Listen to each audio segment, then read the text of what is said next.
bem-vindos mais uma vez a Um Livro da Vez por David Thomas. É, no último vídeo, né, eu acabei comentando com vocês que, por hora, por conta da minha pós-graduação, há alguns problemas, né, que aconteceram ao longo desse ano. Enfim, quem me segue no Instagram já sabe mais ou menos algumas coisas que, tanto a questão de tempo quanto a minha própria saúde, ultimamente está um pouco delicada, então eu tô fazendo os vídeos nesse ano com menos frequência, né? Porque tô tendo que focar, na verdade, na minha pós.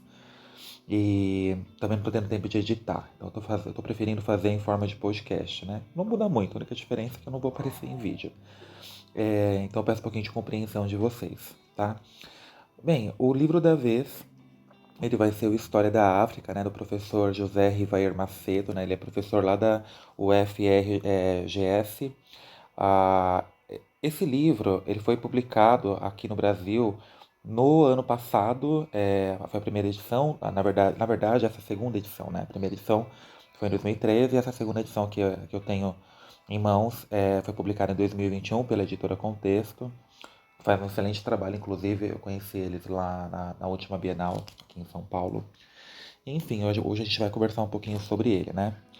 E, como sempre, eu vou deixar aqui embaixo o link de todas as minhas redes sociais, do Instagram, do Facebook, né, do meu Scooby, e também o link para você adquirir o livro lá na Bienal, lá na Bienal não, no meu link da Amazon, né? Lembrando que sempre você me ajuda um pouquinho se comprar qualquer livro que seja lá na Amazon através dos meus links, tá?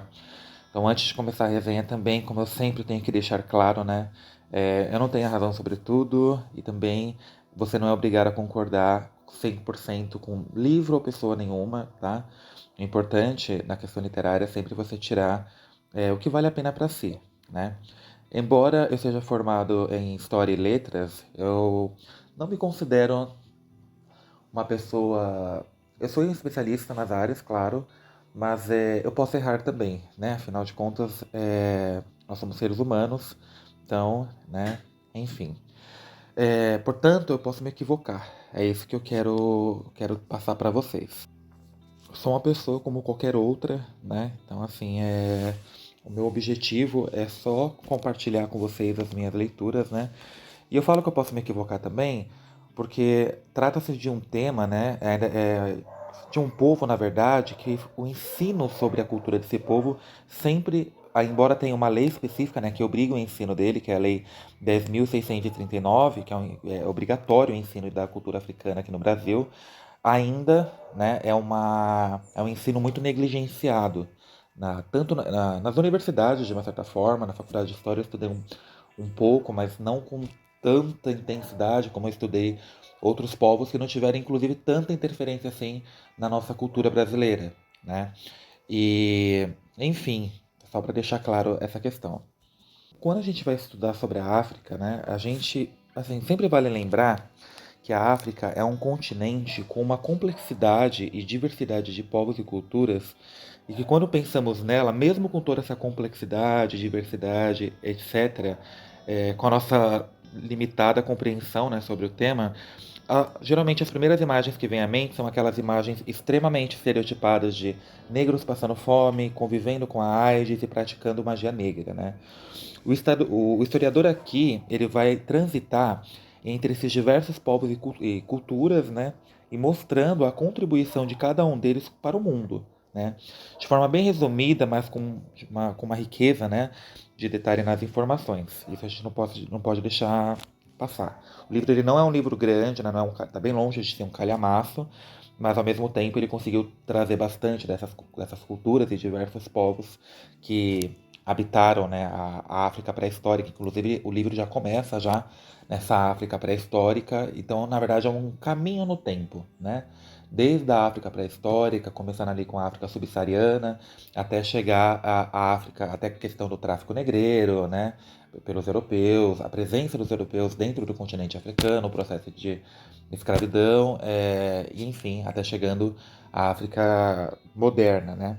O que torna, na minha opinião, um livro muito acessível para todos, independentemente da formação acadêmica do leitor. Isso é muito importante. Sempre acho muito engraçado quando eu vou conversar com alguém ou falar, né, com os meus alunos sobre a cultura africana, Porque a gente tem sempre essas visões estereotipadas, né, como eu acabei de falar, só que as pessoas elas desconhecem completamente alguns fatores extremamente importantes do continente africano. Um deles, por exemplo, é que, vamos pensar na África nilótica, né, que é a África ali do Rio Nilo, etc. A gente se esquece que um dos povos mais estudados pelos historiadores e por todo mundo, né, de uma forma geral são os egípcios, né, foram os egípcios. Então, assim, o país Egito, né, ele está dentro do continente africano, né. Outra questão também que as pessoas desconhecem, muitas vezes, ou fingem desconhecer, é a origem dos hominídeos, né, que são os antepassados mais remotos da espécie humana no continente. É, então, assim, por isso, né, os primeiros vestígios da presença humana no planeta, né, de acordo com a história, é, foram encontrados na África, né? Por isso que a África, o continente africano num todo, ele é conhecido como o berço da civilização humana, né? O autor vai falar um pouquinho também sobre esses estados pré-colonial africano, né, que são os povos que se desenvolveram antes da chegada dos europeus. E muitos desses povos importantes que se desenvolveram nas margens do Rio Nilo e os países que o rio atravessa. Então, por isso que o Rio Nilo ele acaba sendo tão importante quando a gente vai acabar estudando e lendo sobre o continente africano. Agora, o aspecto mais interessante sobre a África que a gente vai ter aqui é o fato de a cultura diferencial das mulheres na África, né, logo na pré-história. Até a chegada do islamismo, né, no século 7 e 8, mais ou menos, e do cristianismo no século 15, se não me engano, a cultura africana era matriarcal, né? Então, ou seja, a sucessão real ela era passada da mãe, né, para o descendente, né? Então, se no resto do mundo a gente sempre tinha aquela a mulher ela foi muito negligenciada ao longo da história, sempre o homem, né, que era o importante e tal. Na África a gente vai ter uma contrapartida nisso. Embora, assim, não é somente a África. Se a gente pensar, antes da chegada das religiões abraâmicas em diversas partes do globo, o papel da mulher era muito importante, sempre foi.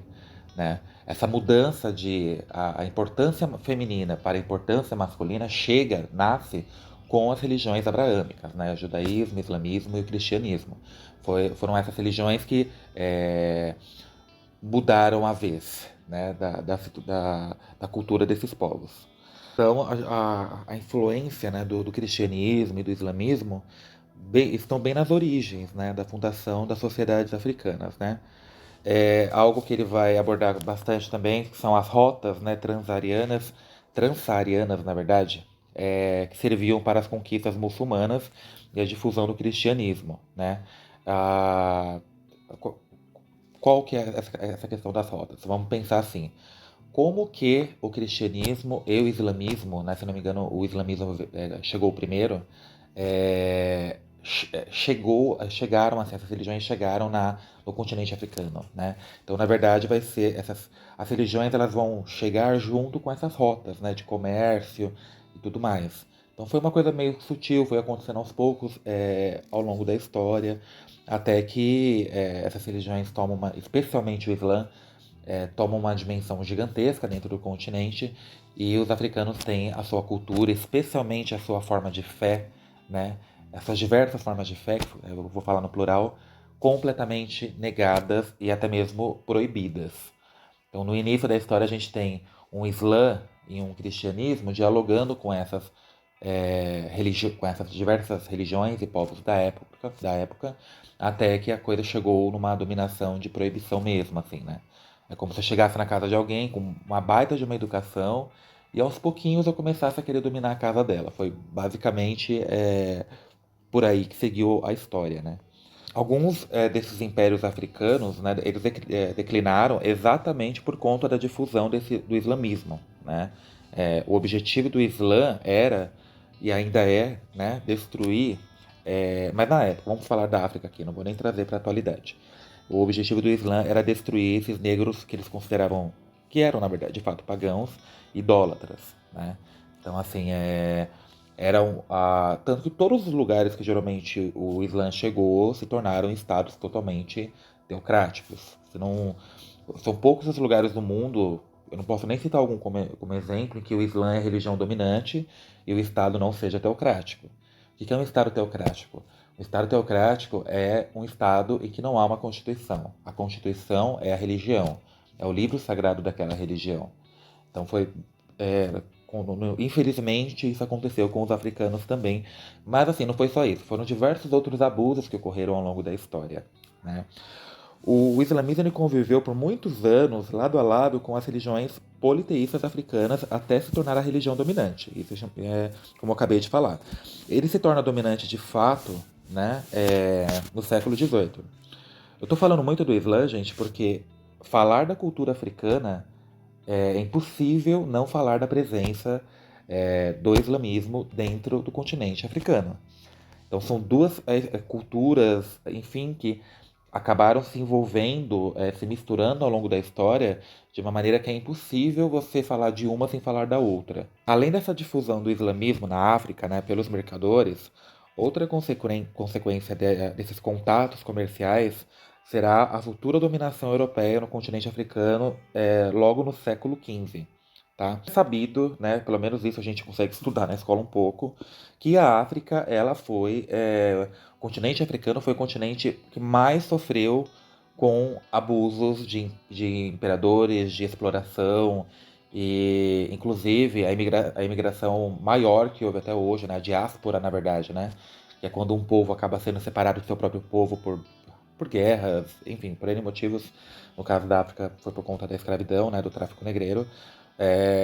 A África é o maior exemplo disso, né? Foi a maior diáspora que teve até hoje na história humana. Só para vocês terem noção de como o mundo deve sim, né? Especialmente a Europa, deve no mínimo, um pedido de desculpas até hoje, né? Por conta dessa diáspora, né? Famílias nunca mais se viram. Eu tô falando, não é famílias centenas ou dezenas, eu estou falando de milhares até, se deixar, né? Pessoas que nunca mais encontraram seus filhos, suas esposas, enfim, né?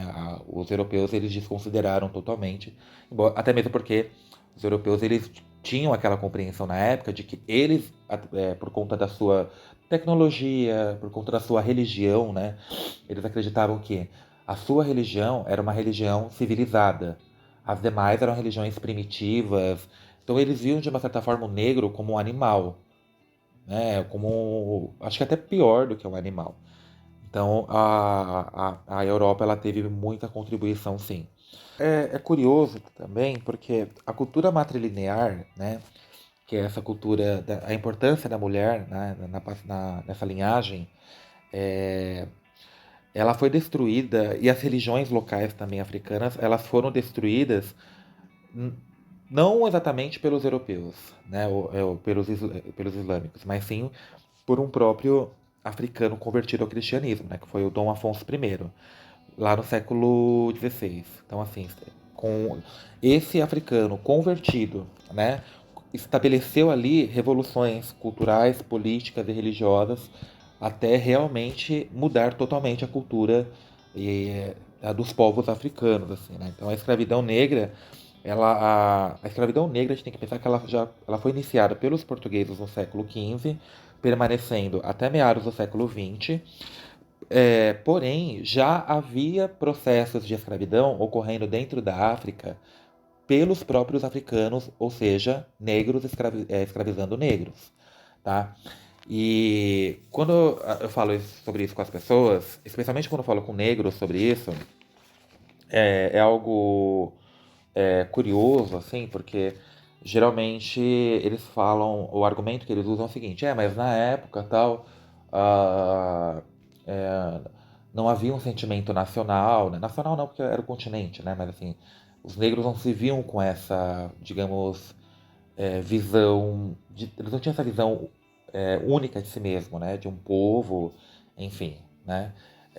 Tem um outro argumento também que eles acabam usando, até que é coerente, né? Que outros povos do planeta, da antiguidade, enfim, escravizavam outros povos dentro de si mesmos e não eram brancos, então e não eram negros. Então a gente tem o caso dos romanos, dos gregos e demais outros, né? Bem, esse é um assunto que eu procuro não expor muito a minha opinião, tá? Enfim, eu prefiro não expor porque geralmente quando eu falo sobre isso as pessoas podem me levar como uma pessoa racista, coisa que eu não sou, né? Mas eu acho um processo curioso, né? Porque a gente fala muito da escravidão como um fenômeno histórico que ocorreu somente com a chegada de outros povos dentro do continente africano. E aqui no livro, o professor ele deixa bem claro, né? Inclusive ele faz até uma abordagem bem legal sobre isso, de como esse processo de escravidão já ocorria dentro da África dos negros para consigo mesmos, né? Então é um assunto que eu prefiro não expor muito minha opinião, até porque alguns argumentos, né, de quem fala sobre isso, os próprios negros contemporâneos, né, é, creio que eles têm mais poder de voz do que eu, mas eu tenho a minha própria opinião sobre isso que eu gostaria de é, não compartilhar. Mas basicamente eles falam isso, né, que os negros não escravizavam, os africanos não escravizavam africanos porque a sua identidade nacional, né, ela só surgiu no século XX.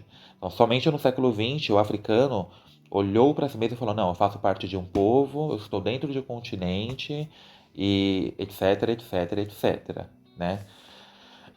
Esse período da escravidão, né, do tráfico negreiro, a gente já pensa assim, né? Ele começou no século XV pelos portugueses e vai até 1850. Só que ele só vai, de fato, ser abolido totalmente em 1890, né? A gente tem uma lei que proíbe a escravidão, o tráfico negreiro, né? Promulgada em 1850, só que a escravidão ela ainda continuou é, sendo praticada de forma ilegal, né, pelos europeus que tentaram resistir ao máximo, até porque era um processo bem vantajoso, né? Não tem como negar para um povo escravizar outro povo e não ter que pagar mão de obra e enfim. E o Brasil, gente, ele foi a principal nação receptora de escravos, né? Aproximadamente 4 milhões de pessoas, de negros, desembarcaram aqui. Então, é muito interessante a gente pensar sobre isso também. É algo que vale a pena a gente refletir, né? Os negros, eles se espalharam pelo mundo todo, os africanos, né? Se espalharam pelo mundo todo, tanto que eu falei que o aprisionamento, a privatização de liberdade de milhões de seres humanos, né, agravaram pelo seu deslocamento forçado para outras partes do mundo, teriam provocado essa que foi considerada a maior imigração de toda a história da humanidade, né, essa diáspora africana, tá? Mas o Brasil foi a principal receptora de escravos pelo que entendi do mundo, assim. Então a gente também tem uma responsabilidade muito grande, né, com ele. Então a África ela foi, né, o único continente em toda a história que caiu sob domínio estrangeiro. Tá? É um outro fenômeno histórico muito interessante de se observar. A gente tem ao longo da história povos caindo, né, sob domínio de outros povos, mas um continente inteiro caindo sob o império de um outro povo, somente os africanos passaram por esse processo, né? E é interessante porque é assim, quase não há documentos escritos por negros, né, sobre esses períodos. A maioria desses documentos que nós temos foi contada por brancos, né? A gente tem alguns documentos, tal, mas assim, em proporção, a maioria do que a gente sabe da história africana foi contada por homens brancos, europeus, civilizados, né, de acordo com a visão que tinham de si mesmos. Então, é um povo que merece, eu acho não, creio, né, que muito respeito, sofreram bastante, tiveram uma baita participação na formação de vários países, em todos os sentidos, tanto o quesito cultural, quanto o sentido religioso, quanto o sentido até mesmo da formação das nossas cidades, enfim. Então a gente tem que olhar para essa história com um pouco mais de atenção e não deixar, né, que as vozes deles se calem. Eu não estou falando isso para ser sensacionalista, mas é porque realmente como eu sou de história, eu acho que nada se apaga, né? Nada deve ser apagado. E independente se foram eventos que ocorreram há milênios atrás, se eu sou descendente, né, de um povo que escravizou outro, no mínimo eu acho que eu devo desculpas, né, para os negros que se foram e os atuais. Isso eu falo em relação a qualquer grupo social ou qualquer etnia e enfim, tá? Então, gente, muito obrigado. Peço mais uma vez a compreensão de vocês. Logo eu apareço no vídeo de novo, é porque realmente eu estou sem condição de editar vídeos aqui, tá bom? Mas aí a gente sempre vai conversando. Me chama lá no Instagram, que é geralmente onde eu estou mais presente, tá? Um carinho. Aproveitem esse 7 de setembro, que é um dia de muito orgulho para nossa pátria também. A gente precisa ter um resgate da nossa identidade nacional, né? A gente perdeu muito ao longo dos anos é, o nosso sentimento patriota, e eu não estou falando isso por questões políticas, Bolsonaro, enfim, eu acho que a nossa pertença a um povo, né, a nossa cultura, ao nosso idioma, enfim, está muito além de um candidato ou outro que aparece ora no momento, ora no outro. Nós estamos falando de um povo que mesmo quando nós não estivemos, que já estavam aqui antes da nossa chegada e ainda permanecerá aqui quando nós se formos. Tá bom, gente? É isso, fiquem bem. Até o próximo vídeo. Um grande abraço e até mais.